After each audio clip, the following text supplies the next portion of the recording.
اچھا میڈم بتائیے گا، آج پی ٹی آئی نے جلسہ کرنا تھا، 22 اگست کی کال تھی پی ٹی آئی کی جانب سے، جلسہ منسوخ کر دیا گیا ہے، کیا کہتی ہیں آپ اس بارے میں؟ بسم اللہ الرحمن الرحیم، ایاک نعبد و ایاک نستعین۔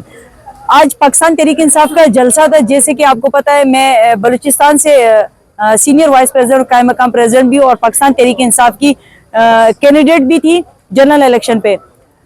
آج پاکستان تحریک انصاف کا جلسہ تھا، جیسے کہ خان صاحب بھی جب تک خان صاحب جیل میں نہیں تھے، خان صاحب اسی طرح جلسے جلوس کرتے رہتے تھے، اور پوری قوم نکلتی تھی، اپنے پورے جوش و خروش سے نکلتی تھی، وہ اپنے آنے والے فیوچر کو سیکیور کرنے کے لیے نکلتی تھی۔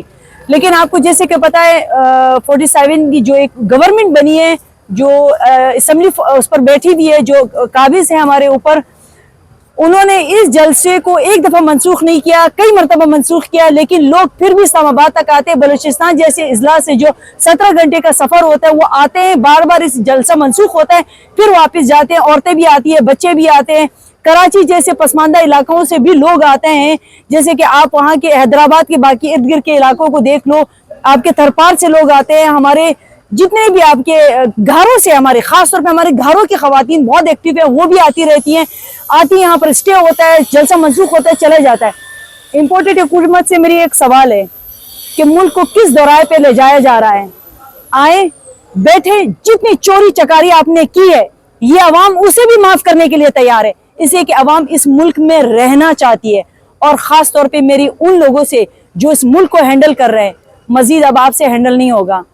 خان کو لے کر آئیں، ان سے معافی مانگے، نہیں مانگتے ہو معافی، خان کو آپ کی معافی کی بھی ضرورت نہیں ہے، اس لیے کہ اس نے اپنے آنے والے نسلوں کا فیوچر سیکیور کرنا ہے۔ اس حکومت کو آپ اپنے گھروں کو بھیج دیں، اس لیے کہ ایک سال کے عرصے میں غریب سڑک پر آ چکا ہے، ایک میڈل کلاس اسی غریب طبقے کے برابر میں آ چکا ہے، مہنگائی سے ہم لوگ پس چکے ہیں۔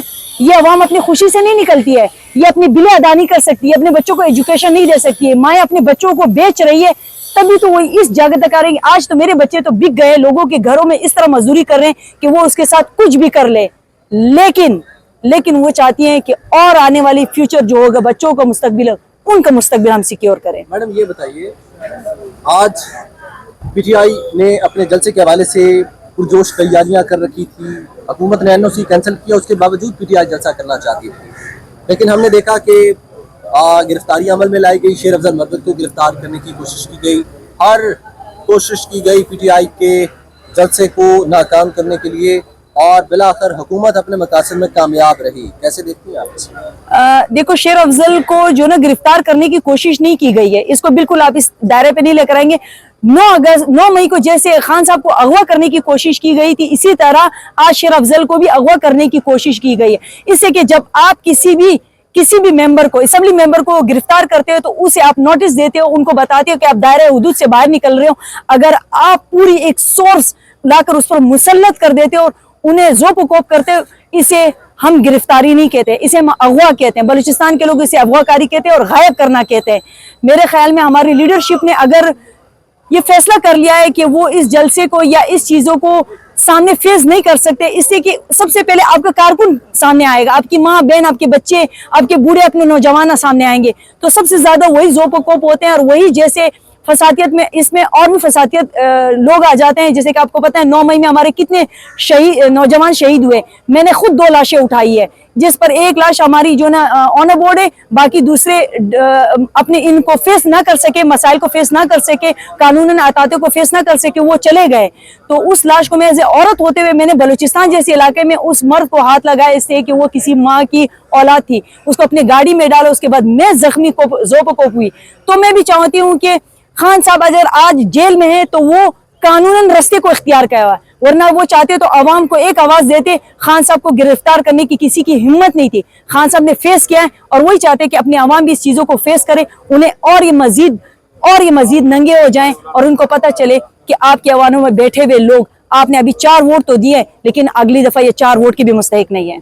8 ستمبر کو دوبارہ جلسہ کرنے کی این او سی ملی ہے پی ٹی آئی کو، آپ کیا سمجھتی ہیں؟ جیسے اس دفعہ پی ٹی آئی کے جلسے کو ناکام کرنے کی ہر ممکنہ کوشش کی گئی حکومت پاکستان کی جانب سے، اسلام آباد ایڈمنسٹریشن کی جانب سے، کیا اسی طرح 8 सितंबर को भी यही रवैया इख्तियार किया जाएगा इस्लामाबाद पुलिस और एडमिनिस्ट्रेशन और हुकूमत की जानिब से?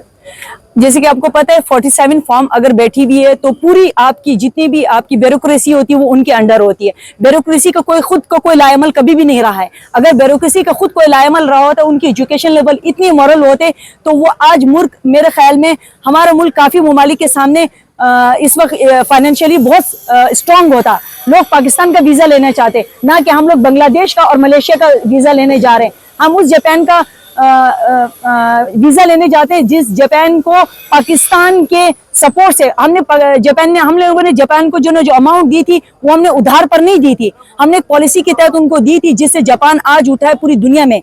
लेकिन हमने खुद जो पॉलिसी जो दूसरों के लिए की, अपने लिए वो नहीं की। हमने उठाया अमेरिका की से एक बजट जो उधार, जिसको कहते हैं सूद पर, आज बच्चा उस सूद को कर्ज को अदा करने में अपनी जानें गंवा रहा है।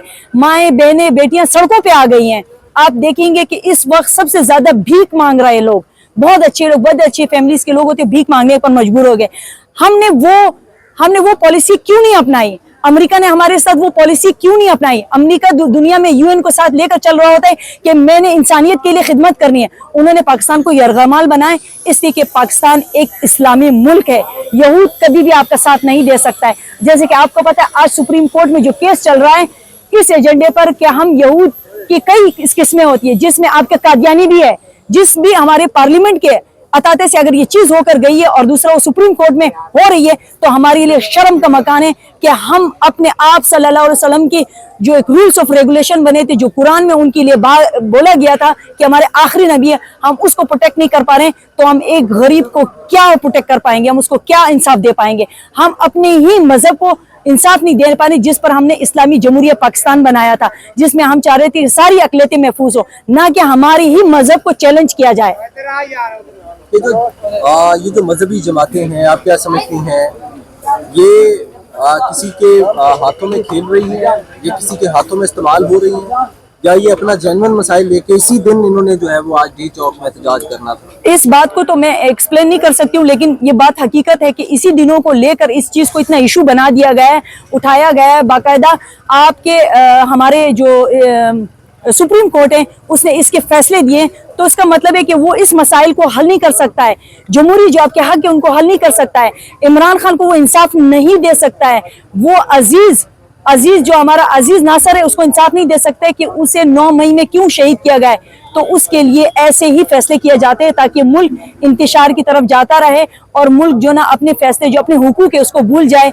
लेकिन ऐसा नहीं होगा। इस अवाम को इमरान खान ने शऊर दिया है। इमरान खान ने कहा है आपने रेजिस्ट करना है, आपने इस पे एग्जैक्ट भी आपके लिए होना चाहिए, यानी आपके पास कानूनी रास्ता होना चाहिए। आज गोलियां चली, लाठीचार्ज हुई तरनोल के मकाम पर, आप इस गोलियां चलने को और लाठीचार्ज को कैसे देखती हैं? अवाम के ऊपर गोलियां बरसाई गई, जो कारकुनान जलसे में शरीक होना चाहते थे इमरान खान की कॉल पर, वो हुकूमत के एनओसी कैंसिल कर देने के बाद भी तरनोल के मुकाम पर पहुंचे, तो हुकूमत की जानिब से उन पर अपना पुलिस जोर जो है वो चलाया गया और गोलियां बरसाई गई। इसे आप कैसे देखते हैं?